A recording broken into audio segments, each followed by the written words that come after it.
Hello and welcome to NDTV Profit. You're watching Earnings Edge, and my guest today is from Dr. Reddy's Laboratories. The company came out with Q2 earnings where revenues were up 16.5% and EBITDA was up 3%.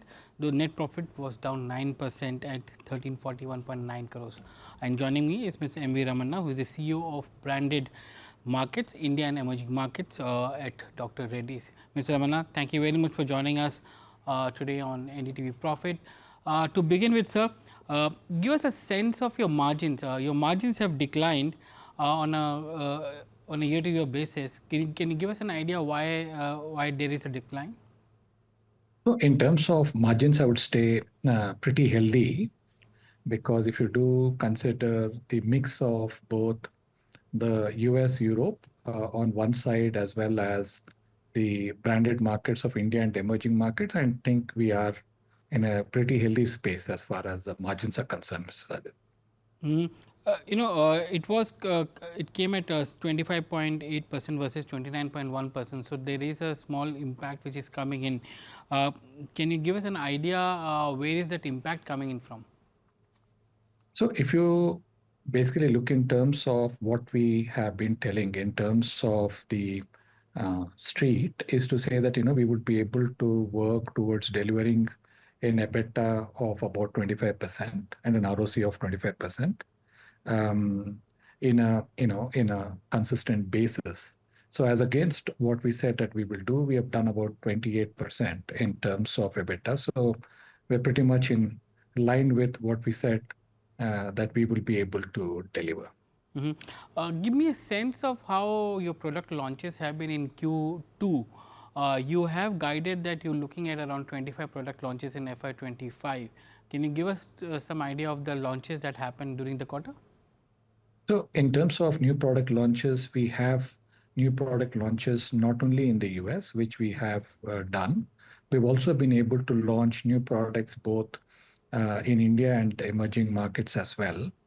In India, apart from the products that we would have launched otherwise in terms of the generic products, we've also been able to launch products from our Nestle JV, which got operationalized in Q2. And we're also bringing in innovative products as part of the innovation agenda of the India business. At the same time, if we take emerging markets, it's about how do we bring in the products that we're launching in US and Europe into the emerging markets and leverage out of it. And we do see good number of products being launched in emerging markets too. So in terms of new products, I would say that both within the US or the generic markets as well as the branded markets, what I would call it as India and EM, the number of launches are as per our expectations. And you are on par to meet the 25 product launch for this financial year? So again, from a point of the new product launches in the US, our guidance is around 20 products. At the same time, we do have a large number of new products that we launch both in terms of India and EM, both in terms of India and EM too. Number of new launches would be very meaningful. Give me a sense of how the pricing environment is in the North American markets. Are you seeing bottoming out of price erosions there? So specifically for the last quarter, we've had a single-digit price erosion. And I think that when it comes to price erosion, the way it works is it is normally impacting a few products. Now, whether that impact comes in one quarter or the other, we would not be able to say that this is something that is expected to continue in terms of the future quarters.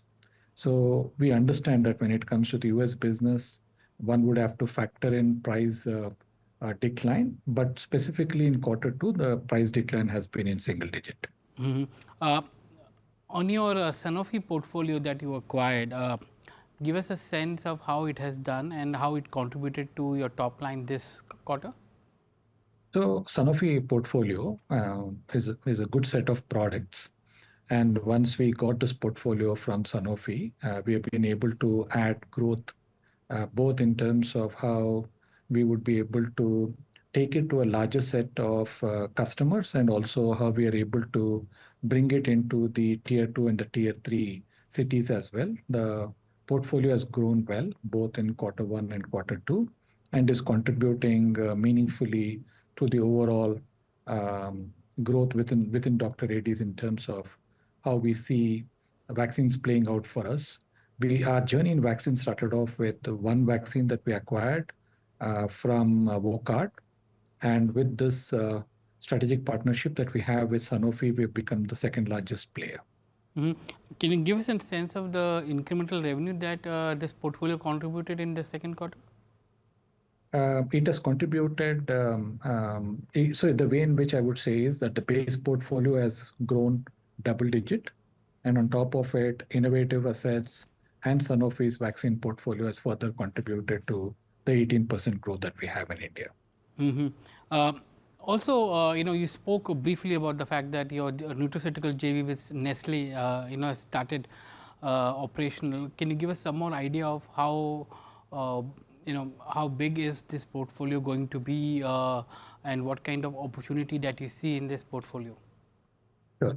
So we started off when as a company, it was evident for us that in India we would need to bring in and offer nutritional supplementation to manage and help the patients manage their disease better and help in the illness to wellness journey. The idea for us was to ensure that we bring in products that are not just clinically differentiated, but also from an organoleptics suitable for the Indian customers. While we were on this journey, we have the good fortune of tying up with Nestle Health Sciences with their strong global portfolio and a lot of innovation that happens in the Nestle labs. The idea is for both the companies to come together and offer this portfolio of both Dr. Reddy's and Nestle Health Sciences to the consumers and the patients in India. As of today, we are marketing the products, the JV is marketing the products both from Nestle Health Sciences and Dr. Reddy's. Going forward, we look forward to bring in some of the global innovation and the global brands that Nestle Health Sciences has outside of India for the benefit of the Indian patients. Mm-hmm. What kind of potential that you see this market providing Dr. Reddy's actually, and how many products did you launch in this quarter from the Nestle JV? So about three products that we have bought into the market. There are a good number of products in the pipeline that we expect to bring into the Indian market. There are many global brands that Nestle has, but that are not yet today available in India. So the idea is we would look into the relevance of each of these brands and how we can bring in these clinically differentiated products to the Indian consumers. Mm-hmm. The market is a little excited about this JV, given the fact that it's in a new category for you. Um, just want to understand this market a little more better in terms of what is the potential revenue that can come in from this market for you, and what is the addressable market that you're looking at? So if you take the space of nutrition, there are several players over there, but there is no one with a predominant market share. Given the strength of the Nestle Health Sciences and Dr. Reddy's ability to take the products and take the help of HCPs to support the relevance of these portfolio to various disease areas, we feel excited about what this portfolio can offer, not just to the patients and the consumers, but also to Dr. Reddy's.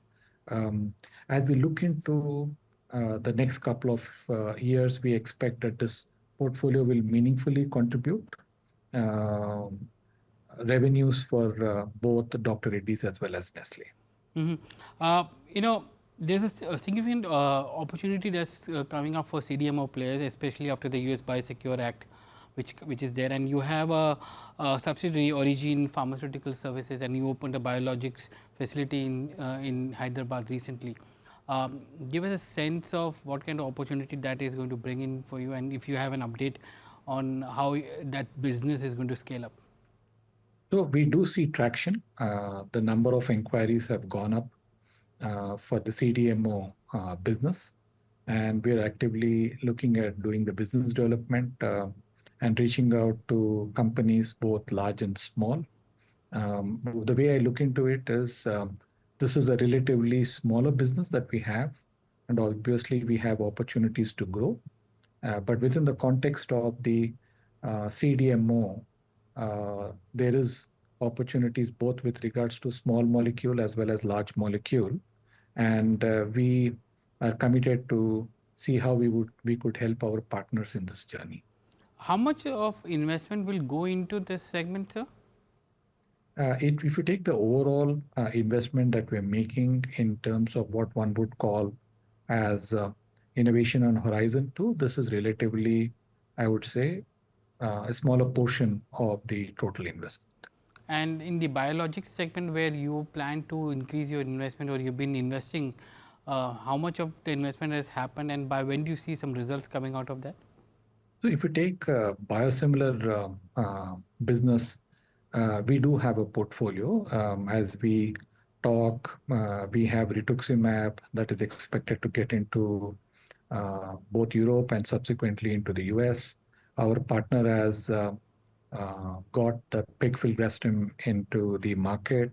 We have a partner product from Alvotech in the form of denosumab. This should be followed by abatacept, and we have the others in the pipeline. So I think in terms of creating the capacities in order to serve all of the markets, we are pretty much on track.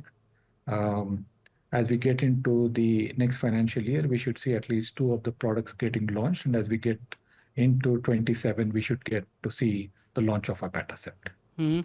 Uh, if you can give us a commentary on the US based business, how it's doing, and especially Revlimid sales, how it's done in the quarter. So Revlimid, generic Revlimid continues to be meaningful for Dr. Reddy's.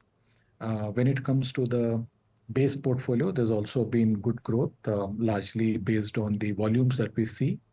And as we have said, that our aspiration is to grow the base portfolio in single digits. That is something that we continue to do and continue to look for any inorganic opportunities that might come our way to further supplement our portfolio in the US. Do you see, means is there a range that you see? Means you have said given us a growth rate for the base portfolio, but is there a range that you're seeing for the growth for the base portfolio? Overall, from a Dr. Reddy's perspective, the expectation is that we will grow double digit in terms of sales. So higher double digit in terms of sales in branded markets like India and emerging markets, Hmm. and a single digit in the base business in markets like US.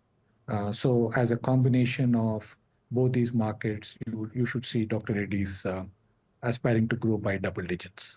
What is the kind of scenario that you're building up because of the US elections? We don't have um, any particular scenario. We feel that our business will continue to grow Uh, after the in election. either Trump or Harris, anyone comes in, is there going to be some challenges in if either of them comes in, or opportunities that open up for you? No, I don't think uh, there is any sort of prediction in terms of who would get elected. Obviously, along with you, everyone else in India and around the world are looking forward for the outcome of the US election, but we don't see the election to have an impact on the business. So my final question to you is on the India business. How do you see this business growing? Do you see significant growth coming in the second half for the year, especially given the fact that now nutraceuticals have also started, and you have the other businesses coming in as well. The Sanofi business is also picking up. Sure. So the way I would say in India business, we when we look into the Indian market, the India market, which used to be in double digit, has kind of slowed down into high single digit. And looking into how this is expected to play out, in the last 2 years, we have been working to add on innovation to the India business in our aspiration to grow the ranks from the 10th that where we are in to the top five. The three levers that we have put in place is innovative assets, second is consumer health, and third is digital therapeutics. All these three levers are, I would say, in play at this point of time. We have launched a few innovative assets this year, and we expect to launch a few more in the rest of the years. And hence, when I look into India business, where it's about growth of our base business, which is mega brands, new products, but also on top of it, if you add innovation, we are confident that we should be aspiring for a good double-digit growth in India in the coming quarters. How are you undertaking the R&D spends? Is there going to be an increase in R&D spends? I think if you take overall in terms of our R&D, it is split between what we spend for small molecule, complex generic R&D, what we do for the biosimilars, as well as our innovative assets for Origin. We have been hovering around the 9% mark. Investing in R&D is healthy for any pharmaceutical company. So I think in terms of our commitment to R&D continues and our aspiration to bring in products that matter to the patients and the consumers across the world continues. Mr. Ramana, it was a pleasure talking to you today. Thank you very much for joining us on NDTV Profit. Thank you. Thank you for having me.